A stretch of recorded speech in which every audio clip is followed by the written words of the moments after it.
আসসালামু আলাইকুম। শিক্ষা প্রতিষ্ঠানের ম্যানেজিং কমিটিতে ফিরছে রাজনৈতিক নেতারা। শিক্ষা প্রতিষ্ঠানের ম্যানেজিং কমিটিতে আবার নতুনভাবে সভাপতি নিয়োগ সংগঠিত হতে যাচ্ছে নতুন সরকারের আমলে। তো আজকে এই বিষয়ে বিস্তারিত আলোচনা করব ভিডিওতে। আপনারা পুরো ভিডিওটি দেখবেন শেষ পর্যন্ত, ইনশাল্লাহ সকল কিছু ক্লিয়ার হয়ে যাবে। নতুন ম্যানেজিং কমিটির যোগ্যতা কী, কীভাবে রাজনৈতিক নেতারা ফিরছেন, সব কিছু আপনারা জানতে পারবেন। এবং চ্যানেলে যারা নতুন সদস্য তারা চ্যানেলটি সাবস্ক্রাইব করে রাখুন শিক্ষা সংক্রান্ত যে কোনো আপডেটের জন্য। তো চলুন শুরু করা যাক। এখানে 10 তারিখের নিউজ এটা। এখানে বলা হচ্ছে যে বেসরকারি স্কুল, কলেজ, মাদ্রাসা, কারিগরি শিক্ষা প্রতিষ্ঠানে আবারও রাজনৈতিক নেতাদের ফেরানোর বন্দোবস্ত করতে যাচ্ছে শিক্ষা মন্ত্রণালয়। রাজনৈতিক নেতাদের বাদ দিয়ে জারি করা পরিপত্র নতুন করে পরিপত্র তৈরির উদ্যোগ নেওয়া হচ্ছে বলে জানা গেছে। এদিকে মঙ্গলবার 10 মার্চ শিক্ষা মন্ত্রণালয়ের সভাকক্ষে ম্যানেজিং কমিটি ও গভর্নিং বডি সংক্রান্ত মতবিনিময় সভায় প্রাথমিকভাবে এই সিদ্ধান্ত নেওয়া হয়েছে বলে জানা গেছে। এখানে বলা যাচ্ছে শিক্ষা এবং প্রাথমিক ও গণশিক্ষা মন্ত্রী ডক্টর আ.ন.ম এহসানুল হক মিলনের সভাপতিত্বে অনুষ্ঠিত সভায় মাধ্যমিক ও উচ্চশিক্ষা বিভাগ এবং কারিগরি ও মাদ্রাসা শিক্ষা বিভাগের শীর্ষ কর্মকর্তারা উপস্থিত ছিলেন।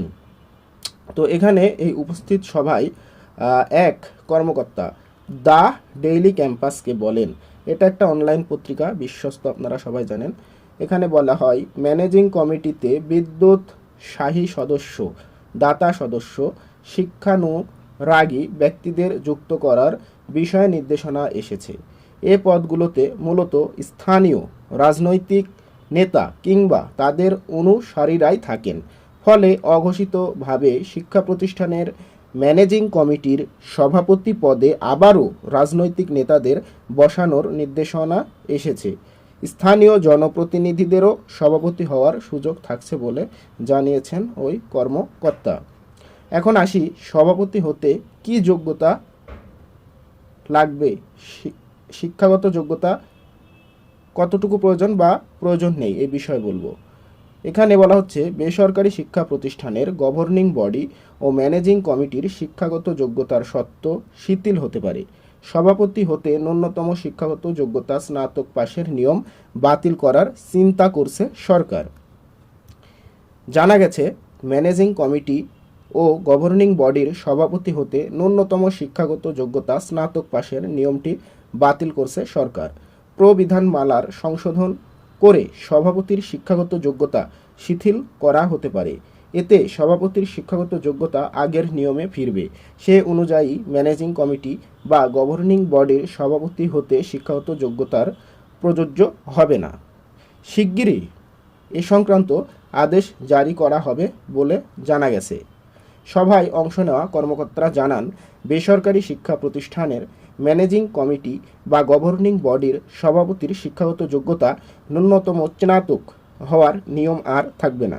2024 সালে আগের নিয়ম বহাল থাকবে। সেক্ষেত্রে শিক্ষাগত যোগ্যতার প্রযোজ্য হবে না। এছাড়াও ম্যানেজিং কমিটি নিয়োগে সংসদ সদস্যদের ক্ষমতাও আর থাকছে না। শিক্ষা প্রতিষ্ঠানের প্রধান ইউনো ডিসি বিভাগীয় কমিশনার হয়ে শিক্ষা বোর্ডগুলোর চেয়ারম্যানের কাছে যাবে 3 জনের নামের তালিকা। সেখান থেকে একজন হবেন কমিটির প্রধান বা সভাপতি। এ বিষয়ে সিদ্ধান্ত নেবে শিক্ষা বোর্ড। আপনাদের আজকে এই ম্যানেজিং কমিটির নতুন নিয়মাবলী বা কি হতে পারে ম্যানেজিং কমিটি গঠনের ক্ষেত্রে, এগুলো জানিয়ে দিলাম। তো যারা ভিডিওটি শেষ পর্যন্ত দেখেছেন সকলকে ধন্যবাদ। আপনারা লাইক করে ভিডিওটি শেয়ার করে দেবেন সকলের মাঝে। সকলে ভালো থাকবেন। আসসালামু আলাইকুম।